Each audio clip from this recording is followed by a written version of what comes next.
I don't know if you've ever picked up a stranger on the road. Most people never do. But one night, a tired driver on a dark stretch of Route 89 in Utah made that choice. It turned into the most unforgettable ride of his life. It was midnight and Chris, 35, was driving through the endless ribbon of desert highway that connected small towns across the western United States. He was heading north from Las Vegas toward Idaho, stopping only for gas, cheap motels, and his nightly ritual, grabbing a can of Colt 45 and listening to Johnny Cash until he fell asleep. A few hours earlier, he'd left St. George, Utah, where he'd spent the day fixing a busted muffler for his sister and helping his dad move some lumber. Now the night was as black as his old Chevy pickup and as silent, except for the hum of his engine. Suddenly, a set of headlights cut through the darkness up ahead, forcing Chris to squint against the glare. As the car approached, he could see it was a beat-up Ford F-150 towing a dusty travel trailer. The sight made him think of all the times he'd gone camping with his dad, sleeping in the back of the pickup under a sky full of stars. Those were good times. And for a moment, Chris even felt a sense of peace being out here on the open road. That's when he saw him. A man standing at the roadside with his thumb extended out like a hitchhiker. He stood out like a sore thumb against the dark asphalt and featureless desert on either side. The man was lanky and wore a dirty white t-shirt. His jeans were faded and patched at the knees. His hair and scraggly beard were matted with dirt, and the backpack slung over his shoulder was nearly as big as he was. The sight tugged at Chris's heartstrings. He thought of how many times his own family had needed help while traveling.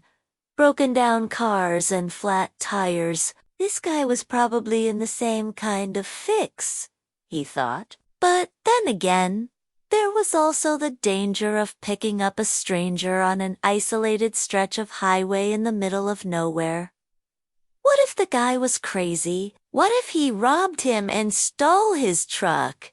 Chris's hand instinctively drifted toward the pistol tucked in the front of his waistband. He weighed the risks, then slowed down. Something about the man's tired face tugged at him, making him want to stop, to offer a helping hand. So he pulled over to the side of the road. The man quickly crossed the highway and climbed into the bed of the pickup. Chris rolled down his window and asked, "Hey, where are you headed?" The man smiled gratefully and said, "Anywhere, really, just away from this godforsaken place." He took off his backpack and sat down heavily. "Thanks for giving me a lift," he added. Chris nodded, still weighing the risks of taking a hitchhiker into the next town. But something about the man's quiet demeanor put him at ease. So he started up the engine and continued on down the road.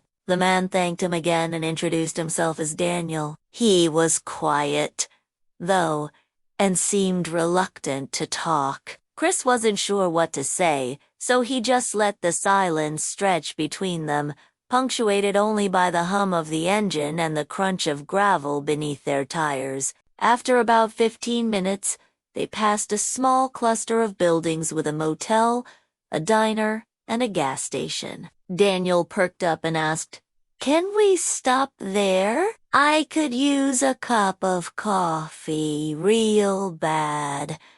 Chris nodded and pulled into the station. Daniel paid for his coffee, then got back in the truck bed, and they were soon back on the road. For the next hour, they drove in silence, the highway stretching endlessly before them, lined by scrub brush and the occasional saguaro cactus. Finally, Daniel spoke again, his voice raspy.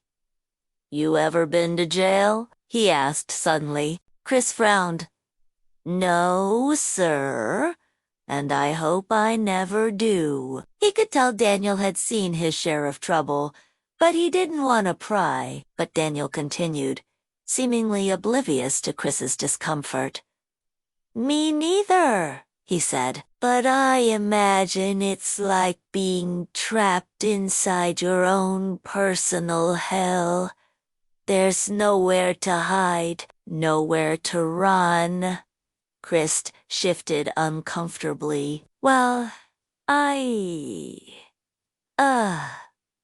thanks for sharing that." But Daniel didn't seem to notice his awkwardness. He went on, "I was in prison for 10 years, but today's the day I got out. Finally, got my shot at parole. The warden let me hitchhike here to my brother's place. He'll help me get on my feet." Chris digested this information slowly. So this guy really was just a former inmate trying to make an honest living. But why did he look like he'd been dragged through the desert backwards? And what did he mean by my own personal hell? Chris decided not to press him, but he couldn't help but wonder. As the sun began its slow descent toward the horizon, casting long shadows across the highway, Daniel finally fell silent. Chris knew that the next town was close by, so he pressed on, eager to drop off his unusual passenger and get to his motel. Suddenly, a high beam pierced the darkness and the rumble of an engine echoed across the desert. A large black SUV with tinted windows surged alongside them, forcing Chris to pull over to the side of the road. The SUV screeched to a halt beside him, and a man in a crisp black suit rolled down the window. "Daniel?" he called out, his voice dangerously low. "We need to talk." Chris felt a chill crawl up his spine. He turned to Daniel, who had gone deathly pale, his eyes wide with fear. He whispered, "Run, man, run." Without hesitation, Chris slammed his truck into reverse and sped away from the scene. He didn't dare look back, but he could hear the SUV accelerating behind him, its engine roaring like a wounded animal, adrenaline pumping. Chris gripped the steering wheel tightly and pushed his truck to the limit. He could hear the other vehicle gaining on him, its horn blaring. Sighting a dirt road up ahead, Chris wrenched the wheel and plunged off the pavement. The truck bounced and swayed, but he held on, praying the road wasn't too treacherous. He didn't dare check if they were still following him, though. He just kept going, his heart pounding against his ribs. Finally, he felt the truck scrape bottom first on solid ground. Panting, he jumped out and looked back. The black SUV was nowhere in sight. Relief flooded him, but it was quickly replaced by concern for his mysterious hitchhiker. Chris returned to the truck and yelled, "Hey, are you okay?"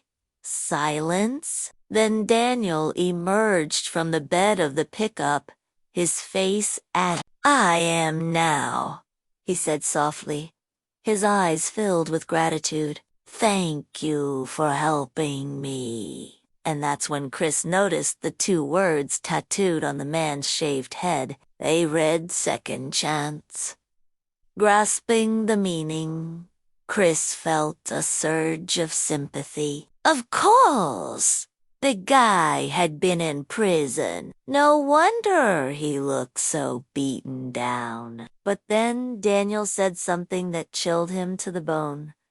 "I'm not who you think I am," he whispered. "And those men, they won't stop until they find me. If they catch me, things will get very bad." Chris stared at him, dumbfounded.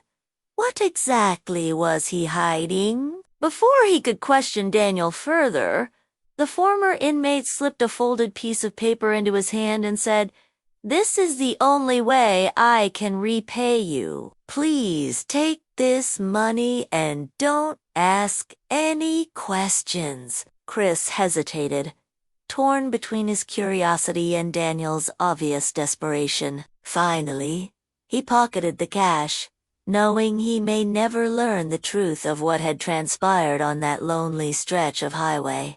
As the sky began to lighten, signaling the approach of dawn, Chris dropped Daniel off at a bus station in a nearby town. The man disappeared into the crowd, leaving Chris with more questions than answers. For weeks, the incident stuck with him, haunting his thoughts like a bad dream. Unable to shake the feeling that he'd stumbled into something much bigger than himself, Chris kept the piece of paper in his wallet, a tangible reminder of the mystery he'd encountered. One day, weeks later, when he was sorting through his wallet, his fingers brushed against the folded paper. Curiosity finally got the better of him, and he unfolded it. On it was scrawled one single line. "You gave me a ride when nobody else would. You probably saved me from going back to the man I used to be." Chris reread the words, a chill running down his spine. It was signed, simply, Daniel. In that moment, Chris understood. He'd helped a man in desperate need, and in doing so, may have changed the course of someone's life. The mystery remained, but so did the satisfaction of knowing he'd done the right thing. The experience served as a stark reminder that sometimes the road less traveled can lead to the most profound encounters.